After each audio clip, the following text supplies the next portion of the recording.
Radical Brilliance podcast with Arjuna Arda and brilliant guests from around the world who are contributing to the evolution of humanity.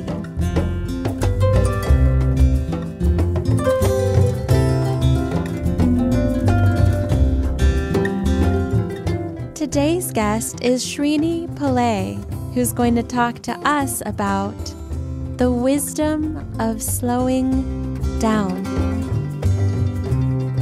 So here's your host, Arjuna Arda.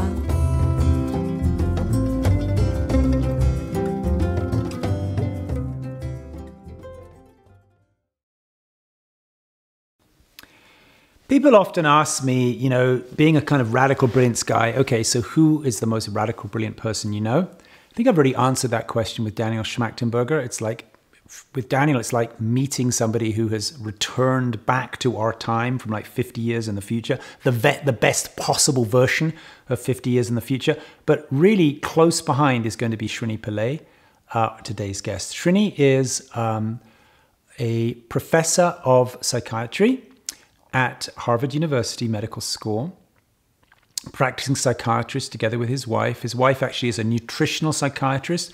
Really interesting.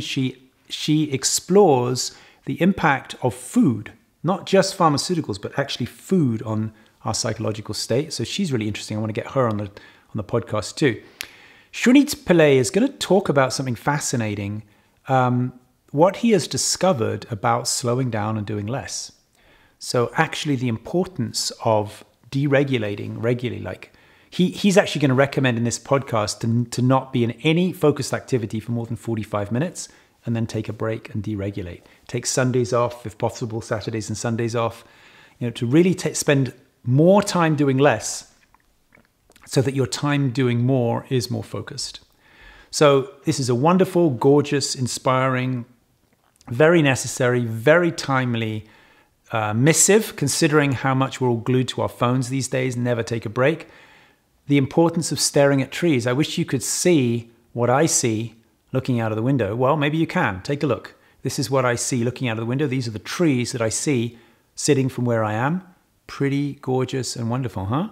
So take some time to stare at trees. Take some time to do nothing and enjoy this. Maybe you could sit on your deck looking at trees while you enjoy this amazing conversation with the great, incomparable Srini Pillay.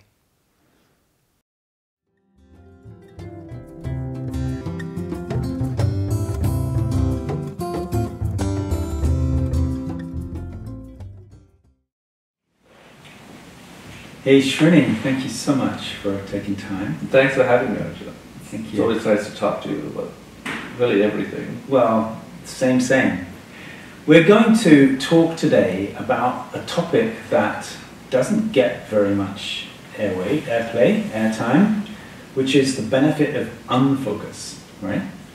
And we hear so much about how to focus more, how to focus longer. ADHD is seen as the big curse of our time, people not being able to focus enough. And you've actually discovered through multiple phases of your life the great benefit of not being focused. And as I understand it, I think I remember this began for you all the way back in medical school in Cape Town, right? Yeah, it was in Durban. Yeah, Durban. Sorry, yeah, South Africa, yeah. Yeah, I had been a competitive high school student, went straight to medical school, did really well in my first year, and then in my second year, found myself absolutely focusing all day, to the point I would fall asleep with bones in my face, and I thought I worked really hard, but I didn't do as well, and it sort of freaked me out. And the next year, I just made adjustments to how I studied. And so what I did was I built in 15-minute periods every 45 minutes, and I took times off at the end of the week. Did you just figure that out intuitively, or what prompted you to suddenly institute 15-minute breaks every? I had to do something different, Okay. and I think I recognized that and talked it over with my family. And so I just decided, well, why don't I do that? You come from a medical family? Just my brother. Okay, brother, yeah. And and so it was sort of like, well, why don't he asked me to learn transcendental meditation. All right. And I told him it sounded ridiculous. And he said, what do you mean? I said, I'm not going to sit in a chair and start saying a mantra. He He said, well, if you're a real scientist, you'll try it out. Mm-hmm. And if it doesn't work, then reject it. Yeah. If it works, then use it. Do you still do that today? I do. I think it was probably one of the most profound influences of my life. So it's been quite a few years you've done it then, right? Yeah. Yeah. And it's incredible. I mean, of recent, I haven't been as regular as I want to be. Mm. And when I'm not, I'm always like, this is the most self-destructive, ridiculous thing you can do. Like, and I'm not saying that it's for everyone. Yeah. Although there's a bunch of research showing that it's effective for groups of people. Yeah. It's more that if you know yourself, something so dramatically changes your life in a positive way, why would you stop doing it? Well, let me slip in some good news, okay? Here's my little good news for you. I've actually been meditating now for 48 years. I started in 71. I started with TM, but I didn't keep that up. I just stopped after 10 years. But here's the thing. There's some decent research, not so much in TM, but in mindfulness and other areas. If you get into the habit of sitting with your eyes closed for 20 to 30 minutes a day and your metabolic rate changes, if you then actually stop the formal practice of doing that sitting, your body will continue to go into that state. Especially if you meditate regularly at the same time, if you meditate every day from 7 to 7:30 a.m. for a few months, if you stop formally sitting, your body will still go through those. Well, I noticed that from time to time. Yeah. But I still think, I mean, when I resume my meditation, seemingly magical things do occur. And, you know, so it was sort of, so starting the meditation, going back to 45 and 15, taking certain weekends off, and I did that for several years and graduated at the top of my class. So still in South Africa. In South Africa, at medical school. And it sounds like you're pretty confident that it was the not doing that contributed to graduating top of your class as much as the doing, right? I think so, because I think I've noticed that my recall of information was enhanced. My ability to integrate information was enhanced. Right. But, you know, as I've told you before, I forgot that. And so when I came to the U.S. to do my residency in psychiatry at McLean Hospital at Harvard Medical School, you know, I came, people used to tease me. They'd say, oh, you're just behaving like an immigrant. I said, well, I am an immigrant. And they would say, well, you know, like, why are you working the whole day? I'd stay on the ward still like 8 or 9 at night. Yeah. I'd go to every didactic. I was very focused on what I was doing. And when I got my first quarter feedback, the feedback I got was, you obviously know more information than anyone in your class, but we're worried about you. And I said, well, what are you worried about? And they said, well, you know, you don't sit in the park benches, you don't go to Walden for a swim, you go to 100% of your didactics that shows no discernment. Like, if you want to be at Harvard, you should probably really be concerned that if you don't take time off, you're not going to have time to reflect and develop your thoughts. You know, that is actually incredibly encouraging news. I'm writing a book with a man I want to introduce you to, Dr. Jan Bonhoeffer, and it's called it's 2 books. The first one is Dear Hannah, which is letters he's writing to his goddaughter who's in residency, going to residency. The other book is Heart-Based Medicine.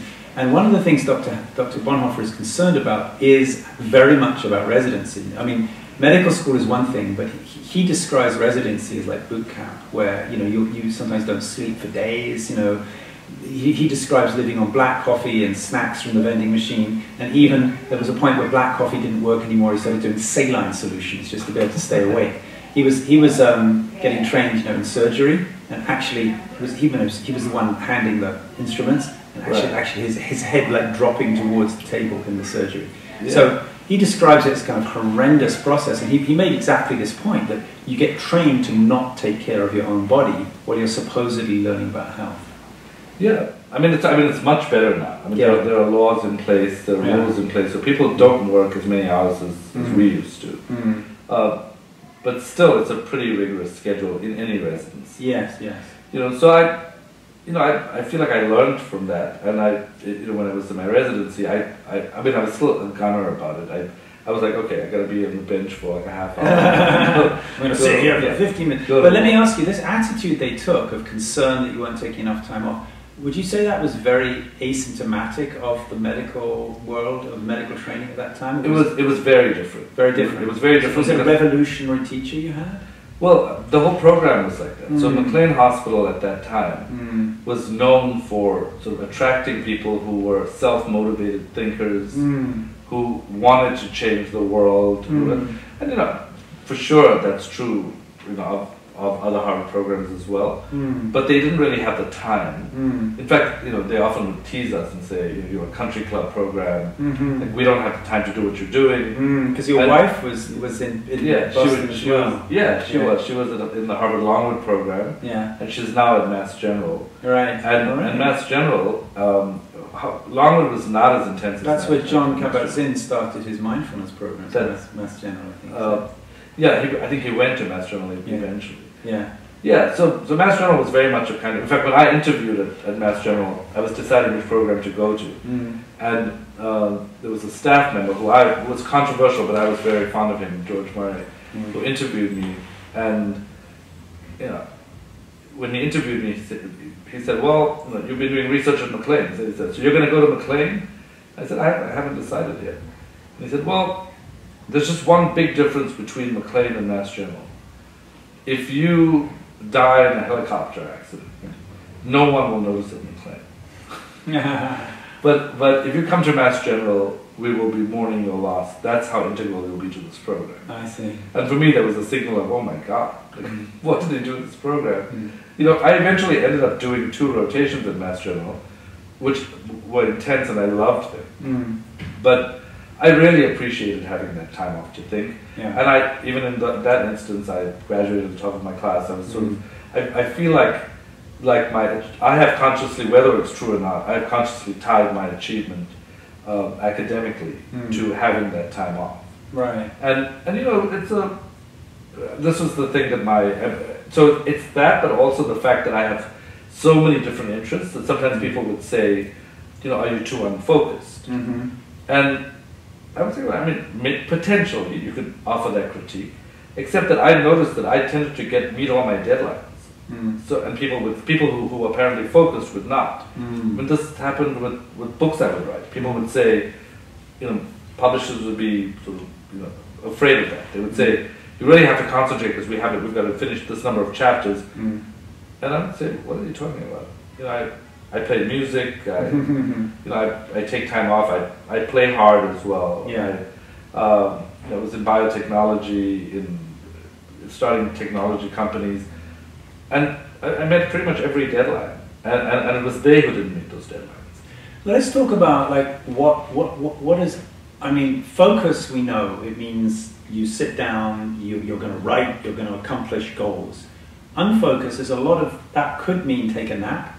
Could mean meditate, could mean stare at the trees, it could mean make some snack, could mean go for a walk, it could mean exercise, it could mean exercise vigorously, it could mean go in the garden, it could mean accomplish some task but not connected with your work, like woodwork. So is it all of the above, or is some forms of unfocus more effective than others? So it's most of the above. So just to first go into why I object to this, I think that focus in of itself has at least 5 different disadvantages.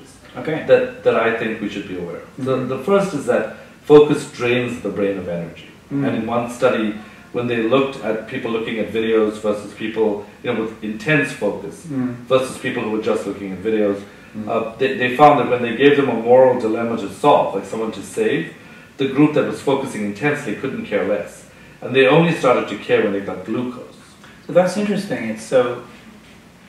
It actually reduced their compassion then, and their sense of moral certitude, moral compass. So would you say that that's an interesting insight you've just generated, that actually when people lose the capacity to care, it's because they have less energy in their brain? There's a technical term for it. It's called self-regulation depletion. And what that means is that the prefrontal cortex, which usually will direct you to a particular task, is just not functioning the way it should be functioning. It's metaphorically passed out. So you're not going to really rally to pay attention to something that's needed. And so I think that that's one disadvantage, that focus depletes the brain.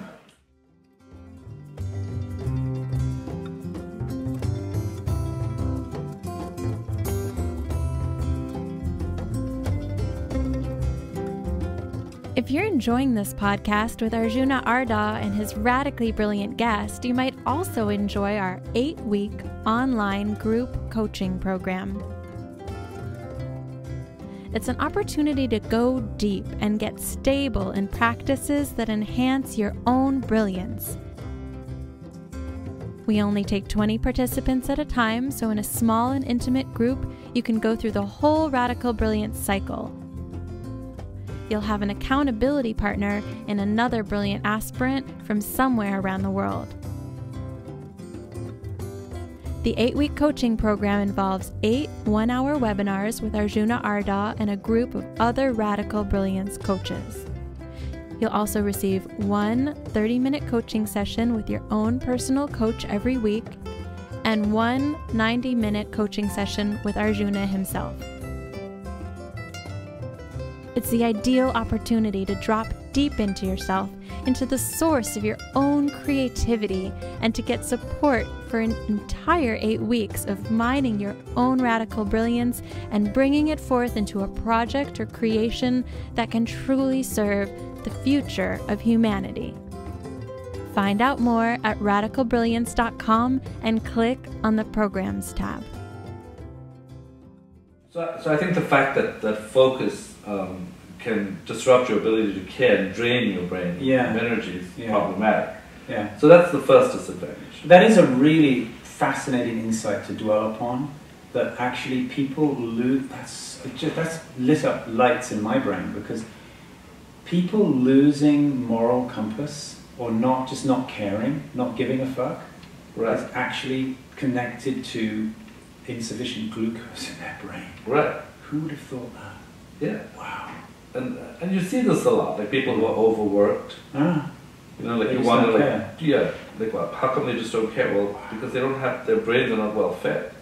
Now, when we say well fed, you specifically mentioned, I think, glucose. In that experiment. Yeah. So what, can we do a little bit of a, this is my unfocused brain, can we do a little bit of a detour for a moment, and let's talk about what would constitute good brain nutrition? Like, what does the brain need as opposed to what does the body need? So, I think that's too broad a question. I mean, it depends. So I would say minimum of 1,800 calories per day, a good distribution of protein, carbohydrate, and fats. Foods that don't have a high glycemic index that suddenly spike sugar, like sodas or fast foods. But you mentioned glucose, which would have a high. Well, I think that experiment is essentially just wanted to show that focus depletes energy. Got it. And that by giving somebody glucose, you could replete that energy, and as a result, they could be focused again. So I mean, so we can go more into the nutrition if you'd like to, but maybe we'll come back to it. Sure. Let's come back to it. So maybe that's a better topic for my wife, but I'm happy to talk. I'd like to talk to Uma too. So 15 minutes. You found a 45-15 ratio plus taking, I'm imagining, 1 or 2 days off a week, right? Yeah, I think so. Now I'll go when we start to talk about the different techniques. I'll go into some options about how people can organize this.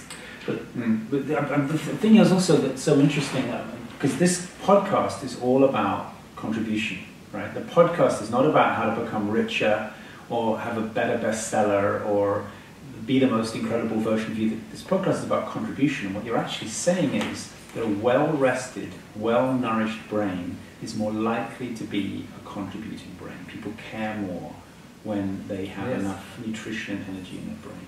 Absolutely. Wow. Yeah, it's great. Well, and then in terms of contribution, I think the second one is that focus keeps you so sort of on track that you lose sight of what's going on around you. Yeah. So, the example of Anne Wang, who invented the word processor and was just looking at word processor version 2, not aware that the PC would come on the market, and because he wasn't looking anywhere else. Or in relationships, the fact that some people get so absorbed in their relationships that they don't pay attention to the fact that someone else is on the scene and their partner is having an affair, or you can get so absorbed in your work that you don't notice what's going on in your relationship. Right. You can also get so absorbed in your work you don't notice what's going on in your body.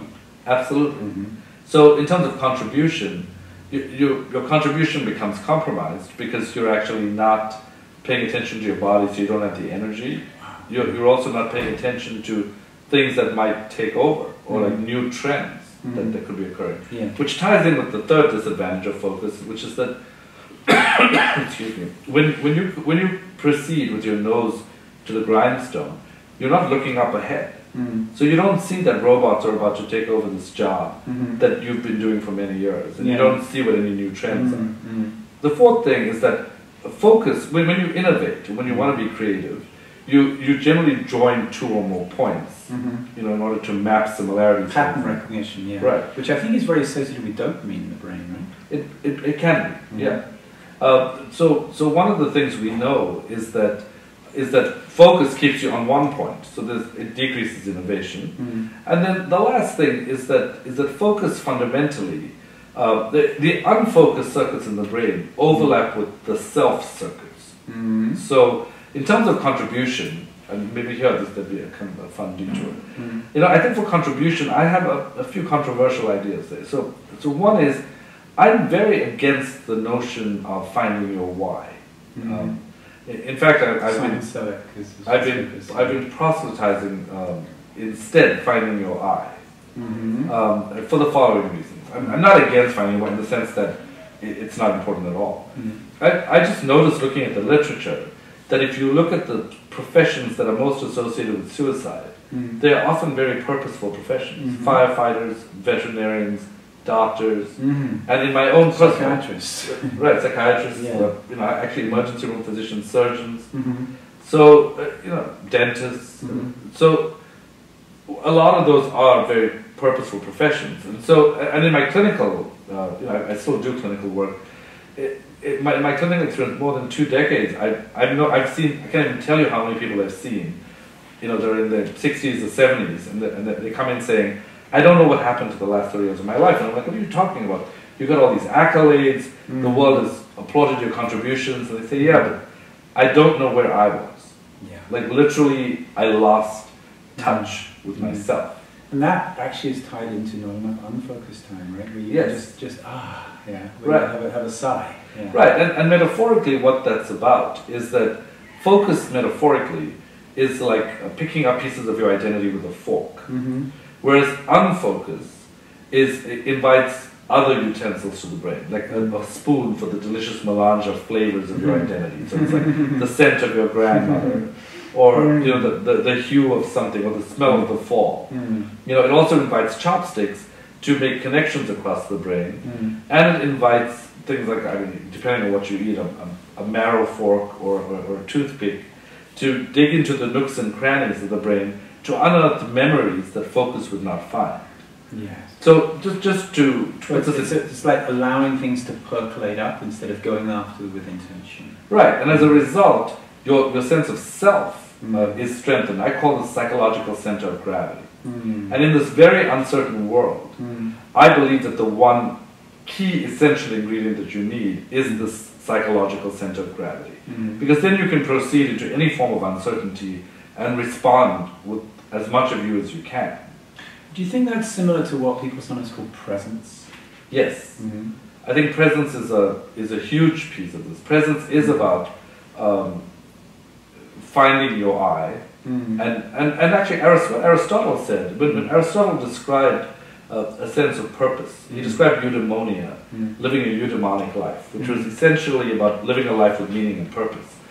And what he said was that I'm oversimplifying this, but he basically said that purpose should never be identified with an object. That a sense of purpose is a thing that exists for itself. And then that when you have that feeling, it can direct you toward a mission. But a lot of people in my practice, for example, you will hear this all the time. I want to do something that makes an impact. I want to do something, but people are not really immersed in that because the sense of self is not present. I think I'd like to just take a little moment to dabble in semantics a little bit, okay? Because I think we want to, because people use some of these words with actually opposite meanings. Okay? So one word you're using is the I, right? The sense of I. We're talking about sense of self. We're also referencing presence. more talking about focus and unfocused. So I think it's a good idea to get some semantic clarity, because the sense of I can be associated with a sort of contraction into me and my needs, and and my world, my problems, which is not necessarily exactly the same as being very present. Sometimes being very present means that your sense of me dissipates, and you become more of just a loving presence and more interested in other people. So there's a distinction between thinking about me, which creates a kind of I thought, and just a perfume of presence and self, with a kind of almost like a capital S is how it's sometimes distinguished, small self, big self. So let's just riff on that a little bit so we get some, we're on the same page.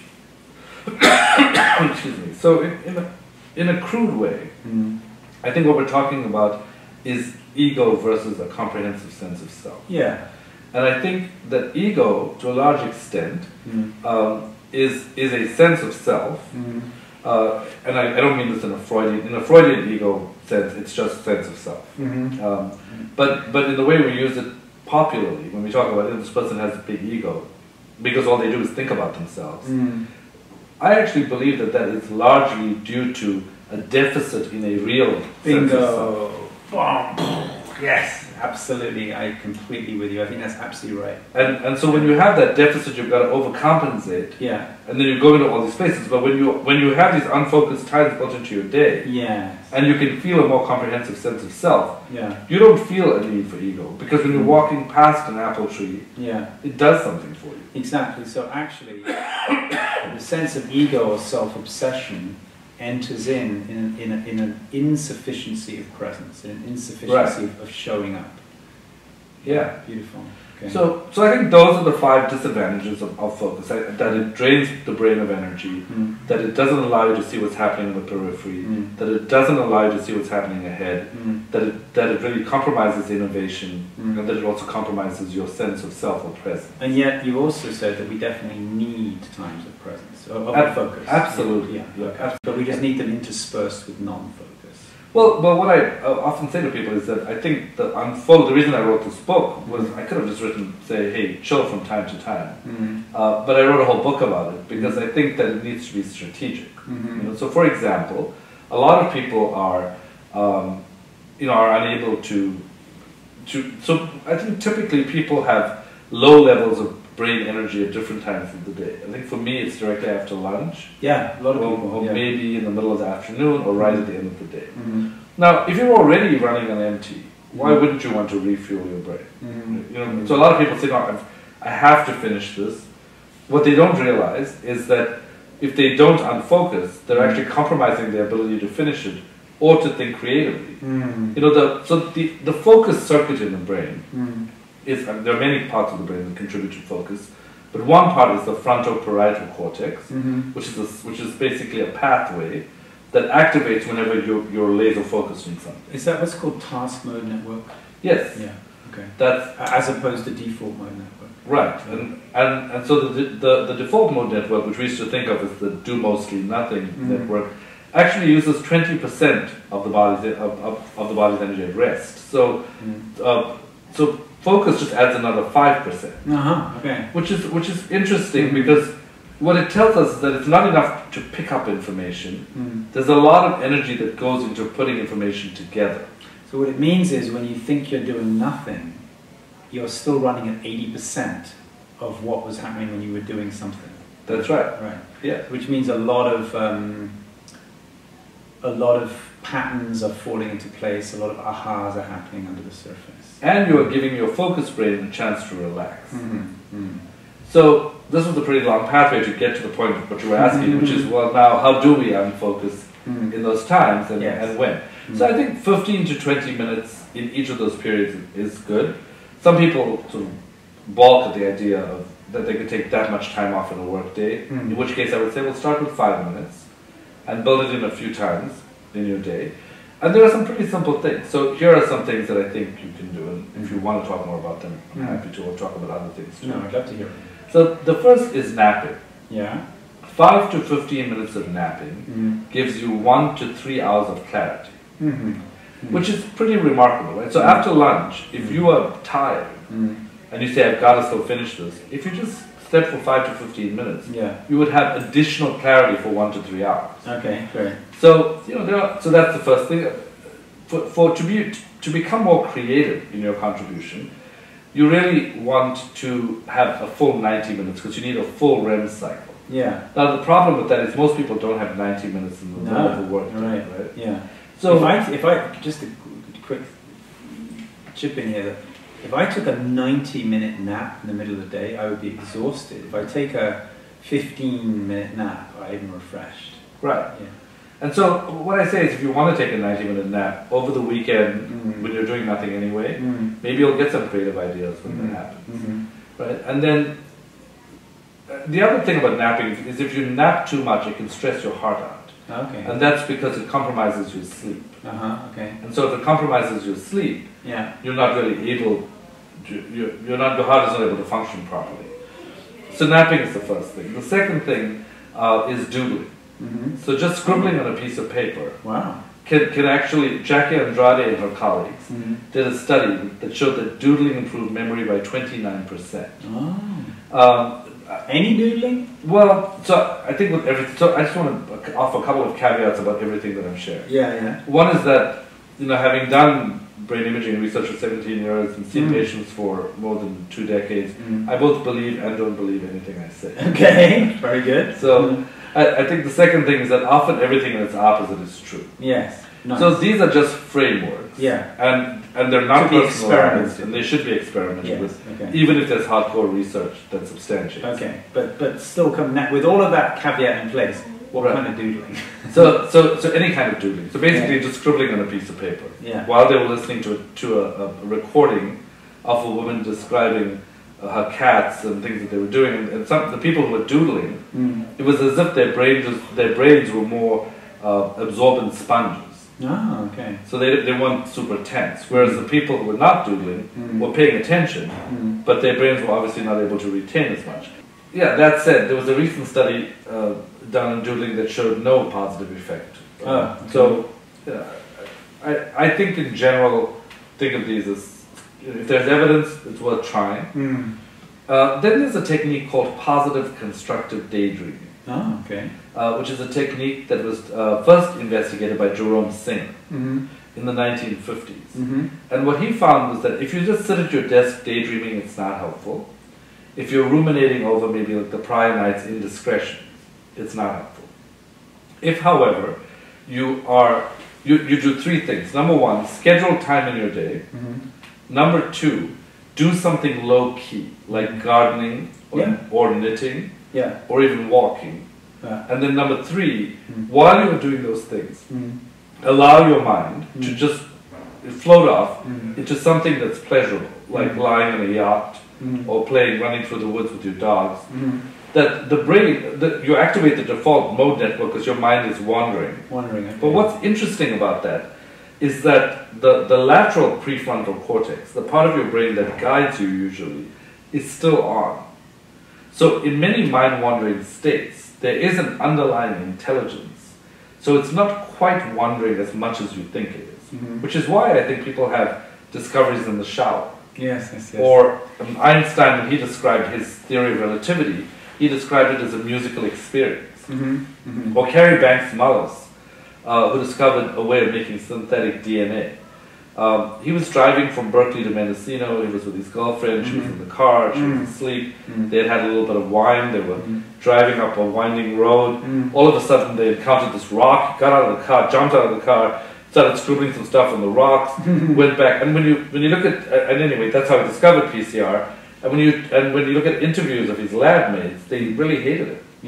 They said, he never followed protocol. He never followed. Like in science, there's this sort of very rigorous rule that you only advance slowly, one micro idea at a time. And Carrie Banks Mullis just took big leaps all over the place, and then came across this thing that transformed human biology. It reminds me that Albert Einstein was reputed to have stumbled upon the general theory of relativity while laying in the bathtub relaxing. Well, I didn't know that. That's maybe just street myth, but yeah. Yeah. And then John Nash, also his creative insights came the same way. Yeah, well, Steve Jobs, I think, is famous for his Stanford quote in a speech in which he said, "You can't join the dots moving forward. You can only join them when you look back in life. So in life, you've got to trust something," and what he called it was gut, karma, life, destiny, whatever. And so what he's saying is that when you move forward, just being open. Yeah. I mean, he and Mark Zuckerberg both were known to have had positive changes in their businesses when they took time off and went to an ashram in India. Yeah, right. Well, Steve Jobs started out that way. That's right. He was in India at 19. Right. Yeah.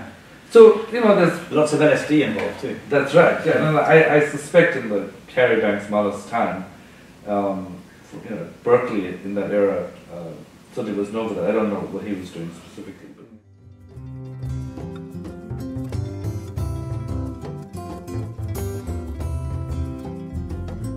As you're listening to this conversation with Arjuna Ardha and his radically brilliant guest, you might feel inspired to go deeper into your own expression of radical brilliance.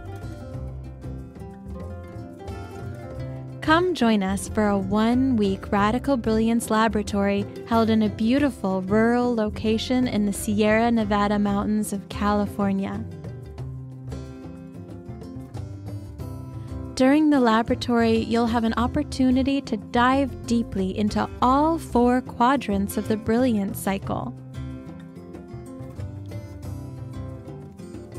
This means you'll be able to explore experiences of consciousness without boundaries. And you'll be able to start accessing original impulses of creativity from within yourself that can become your unique contribution to the world.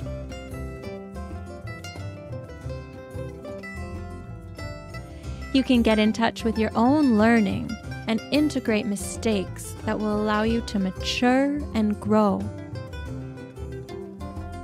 You'll have the chance to deeply mine your own resources as well as connect with other brilliant people in a small, intimate context for a week.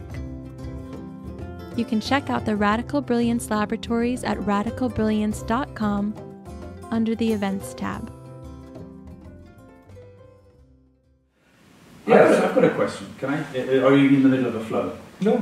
Because we're talking about different kinds of what to do in a break, right? What to do in your 15 minutes of downtime. And you actually haven't mentioned my favorite one yet. So I'm going the one that makes the most difference for me, that just works a treat every time. My wife works at home as well. So she has her office, I have my office. So when I'm ready for a little peppy break in the middle of the day, we go and make out, right? Sometimes we actually go down to we go for a quickie in the bedroom. But I was preempting your suggestions. We actually keep it to 50 minutes or less. Have a quickie, have sex, but no ejaculation, of course, that makes you tired. Right. And then, boom, that works better than anything to rejuvenate. So I think you should publish this. perhaps in the next version of your book, you can actually. Right. I'll even provide some photos for you. Right. Yeah, I mean, it doesn't surprise me. Yeah. I actually. Well, it's the best, because if you get aroused. Now, I'm speaking from a male point of view, but because obviously, if you ejaculate, you're going to feel very tired and want to go to sleep. But if you get aroused, you've got all that energy, and it's the best way to build energy quickly. If you know how to circulate it up through your spine, so the arousal spreads into other parts of your body. That's the best way that I've found to go and have great ideas afterwards. Well, I actually think it is. So in the book, I talk about surrender, and I use sex as an example. I mean, can you imagine if people focus their way all the way through ejaculation? Like if you never let yourself go ever. It would be a pity. And also, you would not have the experience or whatever that satisfaction was. Yeah. Right. So, it's great that you've discovered that. Okay, well, you're welcome to welcome to integrate it. Yeah, beautiful. Yeah, so in terms of, so we talked about different things. Positive constructive daydreaming was one of those things. And what positive constructive daydreaming does to your brain is that it actually makes you think more clearly, and it improves your creativity. We call this attention cycling. Yes. And so the fact that you can take this time off helps the brain. Yeah. But the one thing I'll say about walking, which I think is pretty interesting, is if you want to be more creative, you should walk in sort of zigzag patterns or in curves, and not around the block. Oh, so okay. Studies show that if you walk in curves, you're much more creative than if you walk around the block. Curves means what? So free walking, like hiking on a path. Yeah. Is that's not a regular path, as opposed to just walking around your office block, which is just a rectangle. I see. So it's kind of cool that the brain will start to make connections more when you are following these curvy paths. So, I mean, I do regularly walk around the block. Okay, I mean, I live in a very small town, so the block is fairly rural. But you're saying it'd be better to kind of walk in to kind of weave from one side of the street to the other. That's right. Well, go back on your track. There's no cars. Right. Go back on your tracks and so on, right? Yeah. I see. That's great news. Okay. Which I think is, that's a helpful thing. Yeah. And then there's a term that I coined called psychological Halloweenism, based on a study that showed that if you gave people a creative problem to solve, if you gave one group an identity to embody, like an eccentric poet, and you gave the other group an identity of a rigid librarian, the group that embodied the personality of an eccentric poet was much better able to be they were actually statistically significantly more creative. So the idea is to, and I've actually done this very successfully with corporate groups as well. I was in London recently working with a company that was beginning to become demerged. And as a result, the workers who were previously connected to Asia were not connected to Asia anymore. So the morale had really dropped. And so the program designers, when they worked with me, said, can you give them an exercise so they can, we don't want them to just cognitize. Excuse me. We don't want them to just think about how to feel better. We want them to connect to the fact that it's possible. So I asked them to imagine and embody, like fully embody the personality of someone who would take the situation well. One group said that they thought of the Buddha because they would just have radical acceptance. Another group thought of themselves as Steve Jobs. You can't connect the dots moving forward. So they really sort of took that on as an identity. The third group called themselves Madonna. They said they would just reinvent themselves over and over again. So these unfocused techniques can really help you. And it's interesting because a lot of times we get in our own way. Right? So when you're focused, you're also in this kind of stressed, habit-forming pattern. Like, this is how I always do it, this is what I do. But to become unfocused, what you do when you adopt another identity is you start thinking from someone else's point of view. I actually had a funny-ish example of this at a workshop that I ran recently with an international multilateral, where I asked them, they were trying to solve an issue on climate change. And they said, they'd hit a wall and they weren't sure what to do. So I said, well, imagine someone who's completely different from you. And then let's see what that person would do if they tried to solve the problem. Beautiful, yeah. And so one group, there was a guy who put up his hand, he said, look, I'm having a problem with this exercise. And I said, well, what's the issue? He said, well, you said think of someone who's the opposite of me. And the first person I thought of was Donald Trump, and I couldn't think of anything after that. And so I said, well, let's just look at the details of the situation. So what would Donald Trump do? And he said, well, Donald Trump would probably say, give me the best person, I want the best person. And I said, well, who would the best person be? He said, well, probably Elon Musk. I said, do you have access to Elon Musk? Yeah, we could get to him. Have you talked to Elon Musk? No. Would you like to talk to Elon Musk? Sure. So I said, so even if you don't like someone, if you think as them, you will think outside the box and you will find a way to think about this issue differently. So I often recommend to people that this particular technique they can try out at the dinner table with their kids or their spouses. They can try it out in creative groups. I love it. Dates, maybe not the first date. No, dates is great. Well, actually, can I just chip in with that? Because I've actually been using this a long time with couples. but not first dates. I'm talking about couples who've been together 30 years. Right. And they haven't had sex for a while. And I have a very simple, almost always works remedy for that. If a couple hasn't had sex for a while, I suggest to the man, think of a hotel somewhere, like a bar somewhere, like preferably one of those bars on the roof of the hotel. And he tells me where it's going to be. And then I work with each of them individually, right. And I set the woman up with some personality absolutely radically different from her own. You know, right? The most right. extreme opposite. You know, maybe she's going to be a Russian spy or a ballerina or whatever. Right. And so she has to dress, if possible even in a wig, she has to dress completely differently. She goes to the bar. After 15 minutes, he arrives, also in a completely different personality, and they start chatting each other up. And almost invariably, couples who haven't had sex for months will almost invariably have sex because the dopamine kicks in, the novelty, and suddenly the man has an incentive. He's got there's the novelty and the newness, and the woman suddenly feels desired. But it has to be a radically different personality than the one they're used to. Yeah. And then, interestingly, when they go back to their old personality, the attraction is still there. It just kick-starts everything. So this is what made me wonder, coming back to your thing, because you're talking about problem solving, and you said, you talked about if you take on the personality of a flamboyant poet, you're more likely to solve problems than a rigid librarian. Creative problems. Creative problems. But supposing you are already naturally a flamboyant poet, is it possible then that taking on the personality of the rigid librarian would work because you would be shifting the normal patterns? Well, I think most likely not, because when the same people took on the opposite identity, they were not able to do it if they changed to librarians. So I think what I would do is think of another creative. I've just thought of a great game we can play together, because you like to have fun, right? I do. Yeah. I've got a great game right here on the podcast. Okay, we can always edit this out. Okay.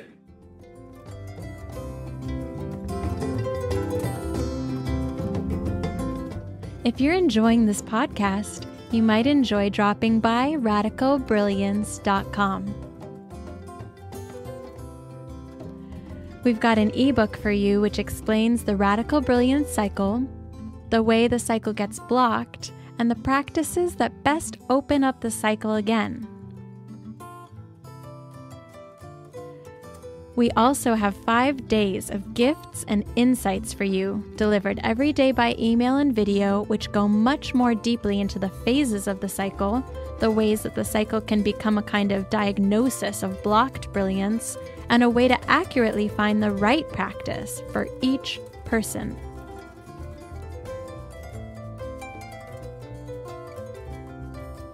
In addition, you'll receive a video about the single most important practice that we have determined affects brilliance, and another video about everyone's favorite topic, brilliant sex.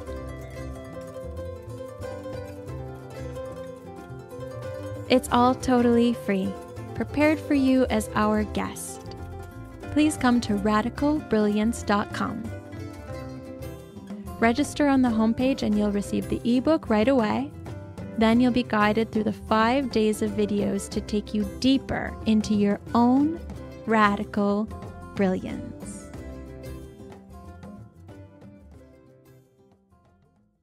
I've got a game we can play, okay? Yeah. For the next couple of minutes, I'll give you a role to play and you give me a role to play, and we'll continue the interview in different roles. Sure. Are you in? Sounds good. Okay. So, do you want to nominate my role first, or should I nominate your role first? I love that you're willing to play. Maybe you nominate my role first, and then I'll find a contrasting role for you. Okay. I'm going to suggest that you are a very seductive waitress in a Las Vegas strip joint. Okay. And I'm going to suggest, well, I don't want to give you the opposite of, because that would just make it good. I was going to say you should just be somebody who's really cold and distant and annoyed. Let's do it. Let's try that. Okay, let's do it. Okay, let's try that.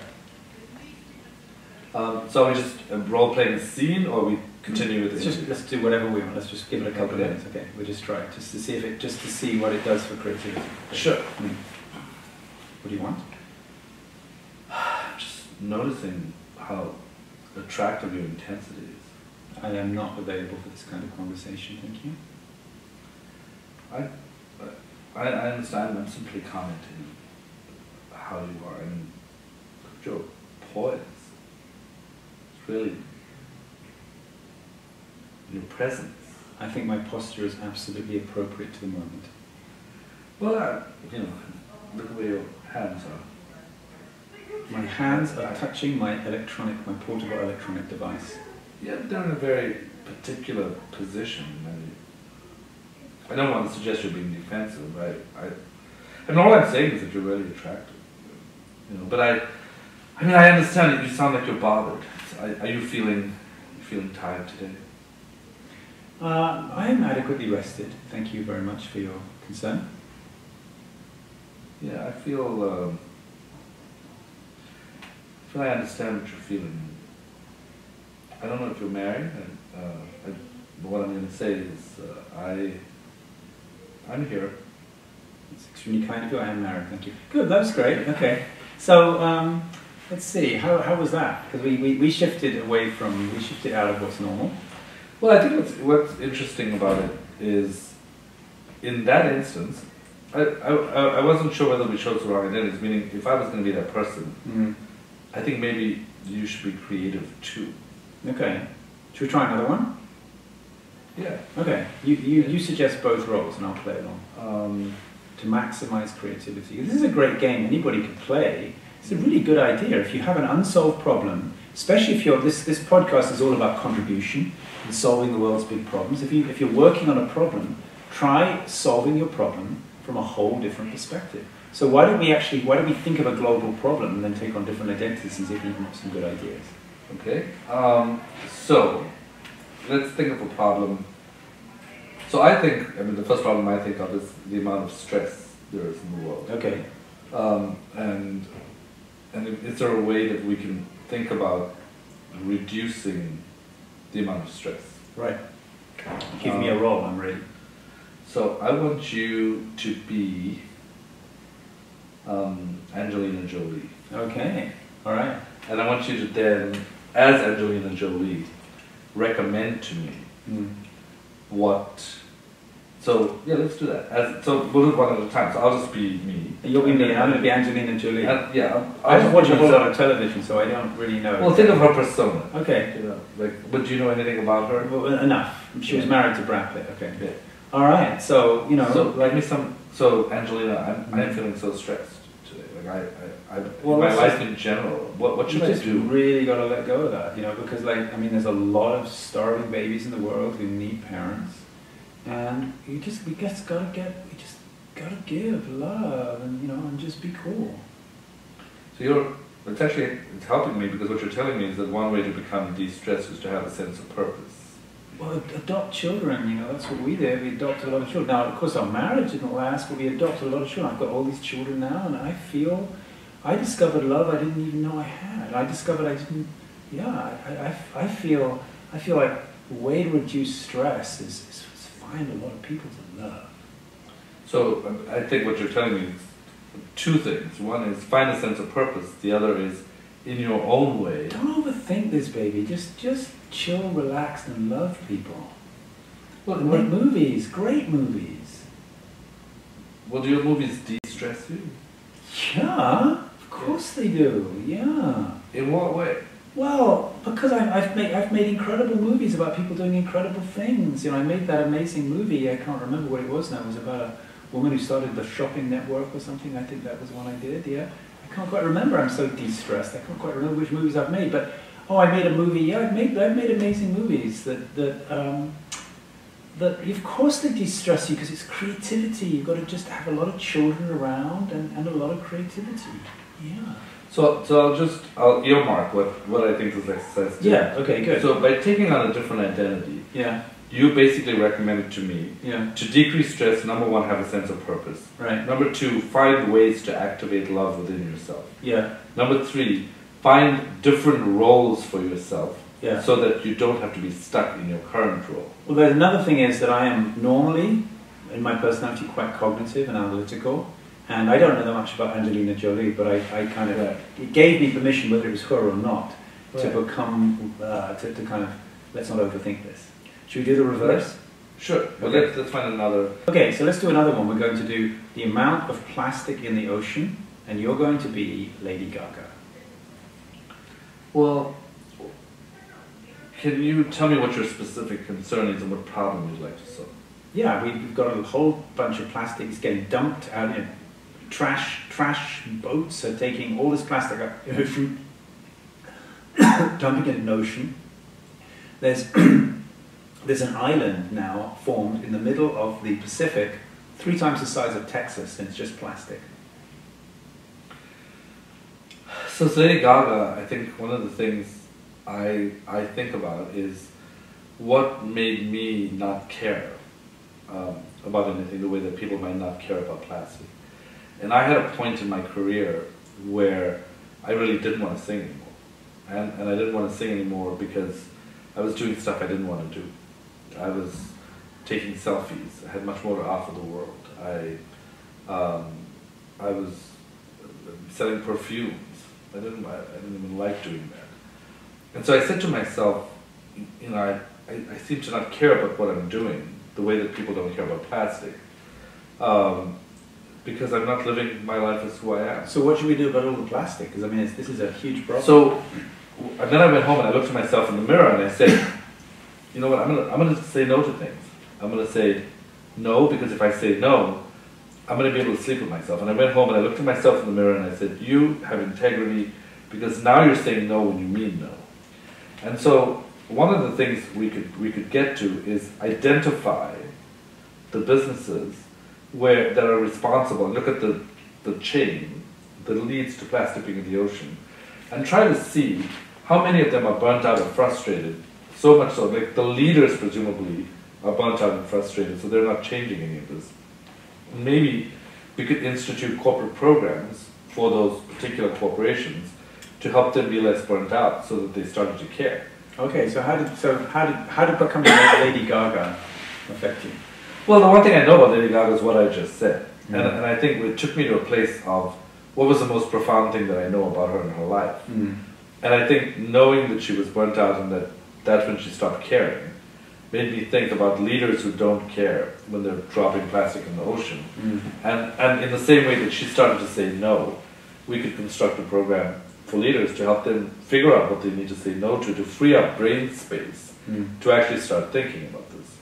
So in terms of unfocus then, that's another worthy, noble technique that could be used, particularly if you work with other people, is to take a little break and actually become somebody else and embody a different kind of energy. And that might actually allow you to access parts of your psyche, I don't know about parts of your brain, but certainly parts of your psyche that are usually underutilized. Yeah, I often, as you know, I'm sometimes dressed eccentrically because I just feel like it. And I will play all kinds of games with myself just to experience the range of possibilities. Well, I don't know about eccentric, but you have impeccable dress sense. I mean, you appear to have walked straight off a runway every time. You know what I mean? Those what's it called, a runway where they model things? Is that what it's called? Yeah, it is. Run walk or broad walk or run walk. I don't know what it's called. Anyway, you know, when models walk down the thing. Right. Yeah, I mean, I've met you several times, and you always dress in this incredibly fashion-conscious way.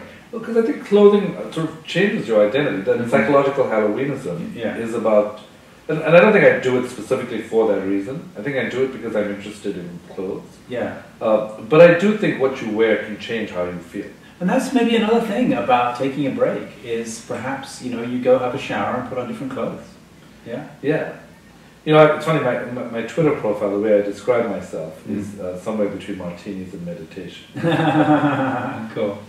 Srini, thank you so much. I want to really thank you. Let's just kind of summarize from today that I think the big thing that I've taken from today, and I'm really going to take this home, is not to go more than 45 minutes without a break. Make that break fun, and to make it energized and something that is as different from what you were focusing on as possible. and I want to include doodling, I want to include art, I want to include making music. You've really fired me up and inspired me to supplement my radical brilliance, my focused radical brilliance, with radical unfocus and goofing off. Thanks a lot. I want to invite you back as soon as possible to the podcast to talk about the other side of normal. Yeah, absolutely. Which is the other side of what we consider normal than pathology. Maybe we'll have to do that on a Zoom, or maybe we're going to meet up in Panama. Yeah, but thanks so much, brother. I really sure thing. Thank you for having me. Enjoyed hanging out. Thank you. Thank you.